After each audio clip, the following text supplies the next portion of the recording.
in the States, the lifespan is shorter than in France. They eat GMOs, we don't. But I will not say it's due to GMOs. It's due to other environmental conditions, maybe. But anyway, who can decide? Because they don't label GMOs. We don't know if it's bad food, if it's growth hormone, antibiotics, some other chemicals in the food, or life condition, lifestyle, etc. We cannot decide. We cannot have epidemiological studies. So it's stupid to say, well, let's see the American people, they are eating GMOs and they go well. No, they don't go well. In comparison to Europe, they don't go well. So we cannot say that. And we cannot say their cancers are due to GMOs because they are not labeling GMOs. And a cancer takes 20 to 30 years to disable. So, first of all, we cannot say GMOs are safe because American people are eating that.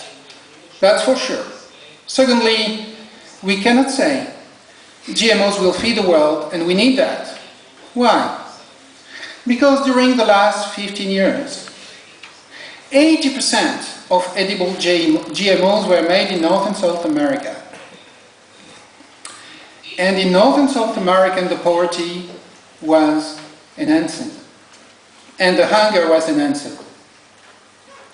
There were more and more poor people needing feed and food. You know what we have fed with GMOs? We have fed pigs for rich countries.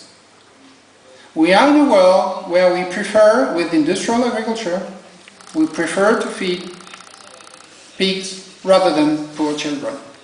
So we have to face the reality. GMOs are not designed to feed the world. They are designed to feed pigs of rich countries, creating new metabolic diseases. As everyone knows, to eat a lot of animal fat gives more diseases, circulatory diseases and other metabolic diseases. So it's not a good thing to begin this kind of agriculture to give that to pigs. And it's not a good thing to increase soya and maize to feed the world. We need more diversity in agriculture to cultivate more than 30 seeds in each country or in each continent, and not to take strawberries from South America in order to import that here. To consume a lot of oil, a lot of pollution. So we need to change this phase of agriculture, and it is not with the present agriculture that we will be able to feed the world. So I summarize the major, okay, you can go ahead. The major edible GMO is transgenic soya. It's designed to absorb Roundup, which is the major herbicide in the world, and in the plant there are more Roundup residues, up to 400 ppm parts per million, which is a lot, because before only 1 ppm was authorized in residues imported in Europe. 1. And now the administration in the States authorized 400 ppm as Roundup residues in the food and feed, in the feed for animals, because there is more and more Roundup in the field. And Roundup is not even able to monitor all the weeds, because they have got more and more surprising weeds, and they need more and more herbicides. So do you know what is the solution for the GMO companies? They make new GM plants like the Smart Stacks, which is designed to make 6 insecticides and to absorb in the same time 2 herbicides without dying. This is the new GM generation. So they mixed the 2 characters more and more, 6 insecticides and 2 herbicides. Is it the way we want to go?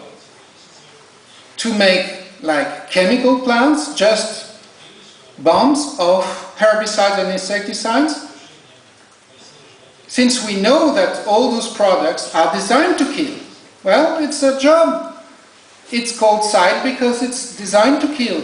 Of course, one way or another of the ecosystem, one step or another of the ecosystem, but like any drug, this may have side effects. You know, all the drugs have side effects. We know that in your boxes of drugs, of medicinal drugs, you have the side effects on the papers. We know that because of clinical trials and because of traceability. For the pesticides, we don't have clinical trials and we don't have traceability, so the side effects are difficult. But we see that more and more in agricultural workers. Anomalies in genitalia of the babies, cancers, Parkinson's disease, all these diseases have been linked for some pesticides to human health. So it's not good if we design a plant to accumulate residues of Roundup, because our lab has demonstrated that from 0.5 ppm, so that's 800 times less than the residues authorized in the feed in the United States. So at levels 800 times less, we begin to kill and to disturb hormones of embryonic human cells. The hormones necessary to make the sex of babies. The hormones necessary to have normal reproduction when they are adults. The other big GM plant is a GM maize designed to contain insecticide, a lot of it, and to kill this butterfly, which eats the maize. It's a corn borer, and you also have other insecticides. So you have two major groups of insecticides in the GM plants, which are against Lepidopteran, which are butterflies, or Coleopterans, which are other kinds of small insects, in the roots, for instance. And in fact, each number of GM plants, you know, there is MON 810, MON 863, NK 603, etc., is either designed to absorb an herbicide like NK 603 or to contain a pesticide. And each number designs a different pesticide per itself. Even if they are inspired by the same natural pesticides, they have been all modified and patented and truncated and mutated in order to be artificial. So it's a scientific mistake to say that it's like a natural insecticide. It's a lie from the companies in order to get the acceptance of people. So for instance, you see the crystal which is in nature. The crystal, which is an insecticide, it doesn't dissolve normally in the plant. It doesn't penetrate the plant. It dissolves only in the gut of the insect in a basic in a basic environment. But it is soluble in water like it is in the BT maize. It's a different toxin. It's 44% different than the natural toxin. And this is just for one kind of BT maize. All the other BT maize have differences.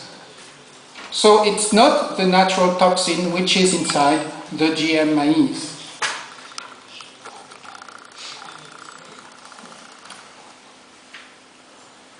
Okay, so pesticides and GMOs, similar problems. 99% are designed to contain pesticides. This is not going to change rapidly. And the next 10 pending GMOs have these characters. The actual ones were commercialized 8 to 15 years ago, and nothing new on a large scale for the next 5-10 years. So the difference with pesticides is that GMOs are living organisms and even less evaluated than pesticides, less assessed, because pesticides have been tested on rats for 2 years for a lot of them. Not very well, but for 2 years, so in some instances. There is no commercial GMO around the world that has been given more than 3 months to a mammal with blood analysis before commercialization. And this is a shame, you know, because they want to say to several generations of people all over the world, this is good to eat, no problem.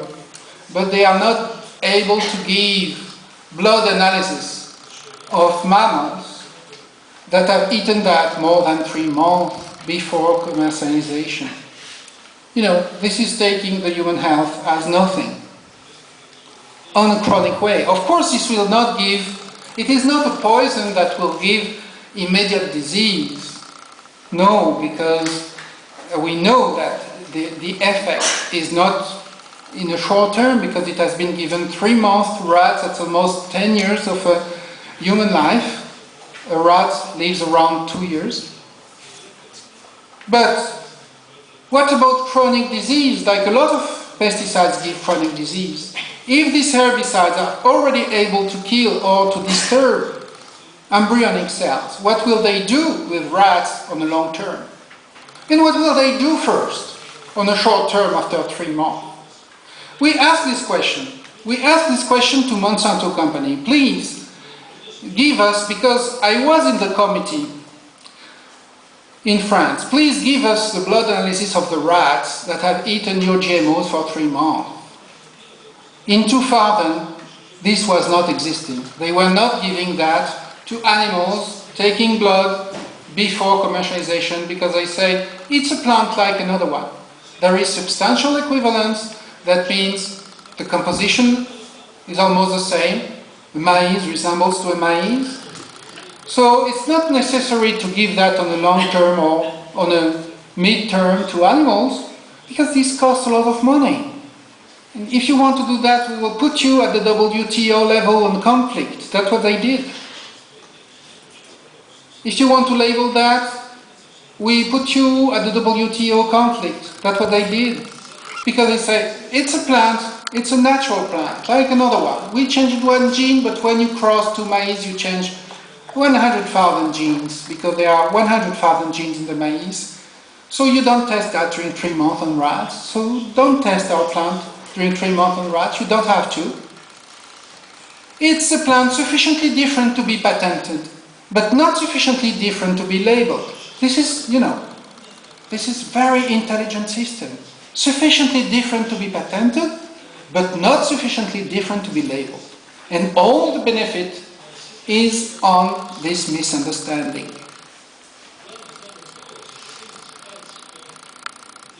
So we took the blood analysis. We had to go to the appeal court in Germany. You know, we asked to France. France said, no, we cannot give you the blood analysis of the rats that have eaten Monsanto GMO for 3 months, because this is a big secret. You know that 100,000 substances have been put on the market, and now about 40 GMOs have been put on the market since 15 years, and 100,000 substances since 50 years. No one has been given to animals with blood analysis that are public. Before commercialization, all these blood analyses belong in secret to companies, and this is the industrial secret. And in order to have that, you have to stand up very early, maybe more than me this morning. You have to stand up very early, because when you request that, Germany, finally, because they have a law about transparency because of the Second World War and the problem that they had with the Nazi, etc., they have a transparency law. So they gave the blood analysis to the society. Greenpeace asked for that because we made a lot of noise in France and we didn't have the money to pay lawyers to go to Germany and to request that. So Greenpeace said, we will do. So they did. Like friend of I'm really sorry.